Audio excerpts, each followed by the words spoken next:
afternoon, students. Let us continue with the treatment of waste of the first chapter, caring for our soil. Now, what is waste or effluent? The liquid waste which comes out from your homes or hotels as well as from the industries, it is called effluent. Why there is need to treat this effluent or liquid waste? The reasons are about 90% of the effluents are released just directly into the soil or water bodies, water sources. Second is there are a lot of health hazards and disease because of this effluent getting mixed with the water. The third is aquatic life is disturbed. There is a lot of damage caused to the aquatic life. Now, another thing is there is water crisis because we cannot use this water for domestic use, for industries or for other purpose. So this water is waste. So because of that, there is water crisis. The second treatment or biological treatment, microorganisms are used.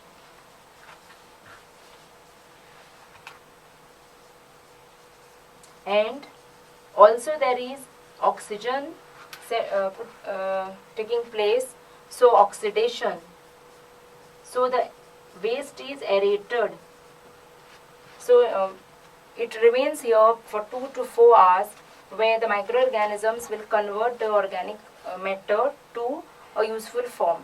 The solid waste still remains which can be used further by treatment as manure. And then oxidation is done to get rid of the foul smell also. Now third, in the tertiary treatment, what is done is the chemicals are used to either get rid of the foul odor or bad smell. In this, ozone is used.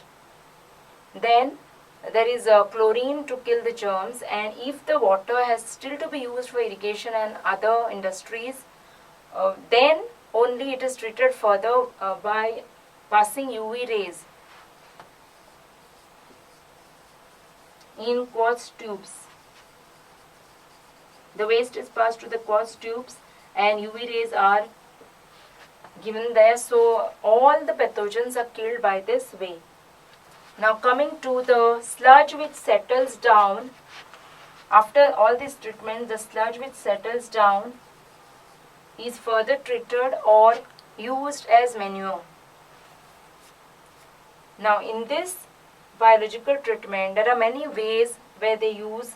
There are different devices like oxidation ponds, activated sludge process, or sometimes it is trickling filter.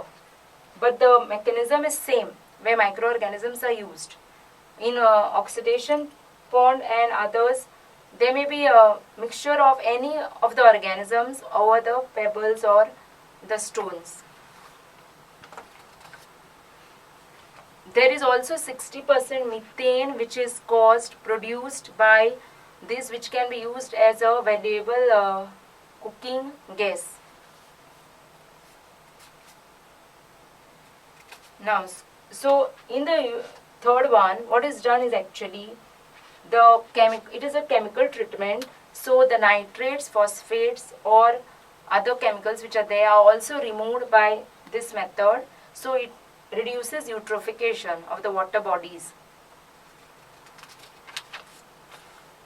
Now activated sludge process, they have an aeration chamber which is also called a clarifier or a settler, which settles most of the organic matter.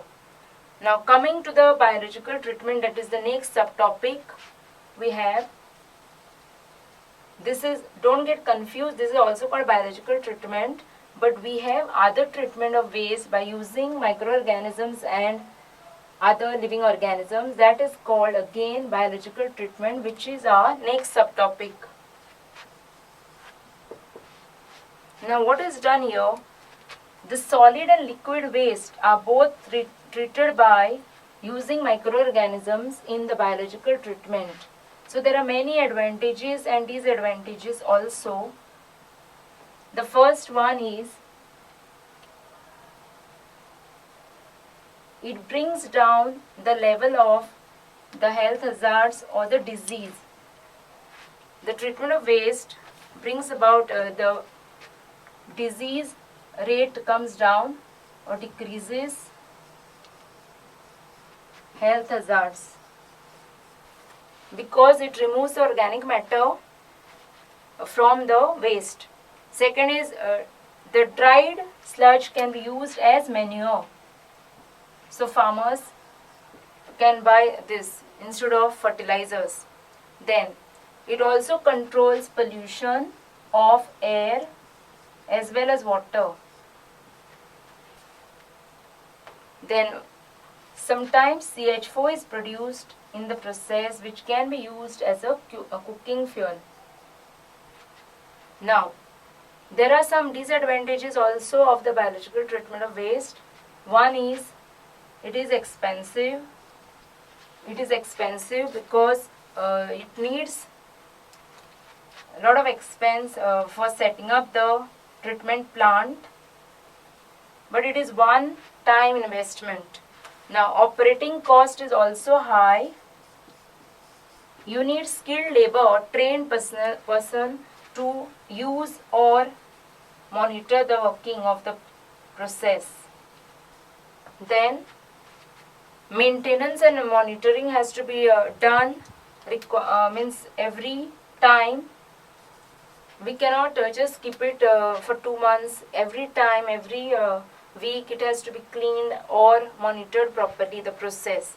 So it is also requiring large areas or space. A large area of land or space is required. So these are some of the disadvantages of the biological treatment plant. Now these same things can be written for water recycling and also for sewage treatment or wastewater treatment. So please you can write the same notes for the other two topics which are in the other lesson.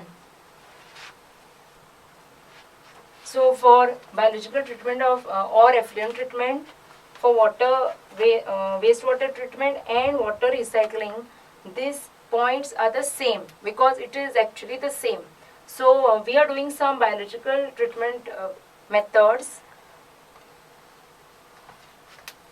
I just mentioned, we'll be doing it in the next class, like biomethanation or production of gobar gas, bioremediation, composting, vermicomposting. All these are methods which use microorganisms to treat waste. These are 4 methods we'll be learning. We'll be doing this in the next class. So just go through the notes. If you have any difficulty, you can WhatsApp. Thank you.